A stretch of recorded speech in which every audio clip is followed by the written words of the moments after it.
இங்க ரிஷிங்கிற ஒரு இந்தியர் அமெரிக்கால இருக்கிற ஒரு பெரிய கம்பெனில சிஇஓ ஆகுறாரு. அதனால இந்தியாவுக்கே பெருமை கிடைக்குது. இப்ப அவர் இன்டர்வியூ எடுத்தா இந்த நிலைமைக்கு அவர் வர காரணம் அவரோட அப்பான்னு சொல்றாரு. சின்ன வயசுல அவரோட அப்பா வாங்கின கடனை வசூலிக்கிறதுக்காக அந்த கடன்காரங்க வீட்டுக்கு வருவாங்க.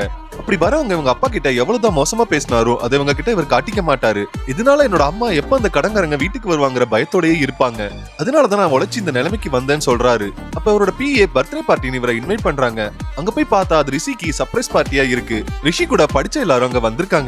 அங்க வந்தவங்களும் ரிஷி இந்த நிலைமைக்கு வந்ததை நினைச்சு ரொம்பவே பெருமைப்படுறாங்க. அப்ப ரிஷி தான் இந்த நிலைமைக்கு வந்த கதையை சொல்ல ஆரம்பிக்கிறாரு. ரிஷியோட அப்பா கவர்மெண்ட் வேலைக்கு போகணும்னு ஆசைப்பட்டிருப்பாரு. ஆனா ரிஷிக்கும் மேல படிச்சு வெளிநாடு போகணும்னு ஆசை இருக்கும். இப்போ ரிஷி நினைச்ச மாதிரியே பெரிய காலேஜ்ல அட்மிஷன் கிடைக்குது. தன்னோட ஸ்காலர்ஷிப்பை வச்சு அந்த காலேஜ்லயும் ஜாயின் பண்றான். ஜாயின் பண்ண முத நாளே பூஜாங்கிற ஒரு பொண்ணு கிட்ட ஃபிளர்ட் பண்ணி திட்டு வாங்குறான். அங்க ரவிங்கிற ஒரு ரூம்மேட் கிடைக்கிறான். காலேஜ்ல ப்ரொஃபசர் ஒரு கஷ்டமான ப்ராப்ளம் கொடுத்து அதை சால்வ் பண்ணிட்டு வர சொல்றாரு. அந்த ப்ராப்ளம சால்வ் பண்ண நினைச்ச ரவி தூங்காம மண்டே பிச்சுக்கிட்டு இருக்கான். இந்த ப்ராப்ளம சால்வ் பண்ற வரைக்கும் லைட் ஆஃப் பண்ண முடியாதுன்னு சொல்ல உடனே ரிஷி 5 நிமிஷத்துல இந்த ப்ராப்ளம சால்வ் பண்ணிடுறான். இதுக்கப்புறம் என்ன நடந்துச்சு நீங்க தெரிஞ்சுக்கணும்னா இந்த சேனலை சப்ஸ்கிரைப் பண்ணுங்க.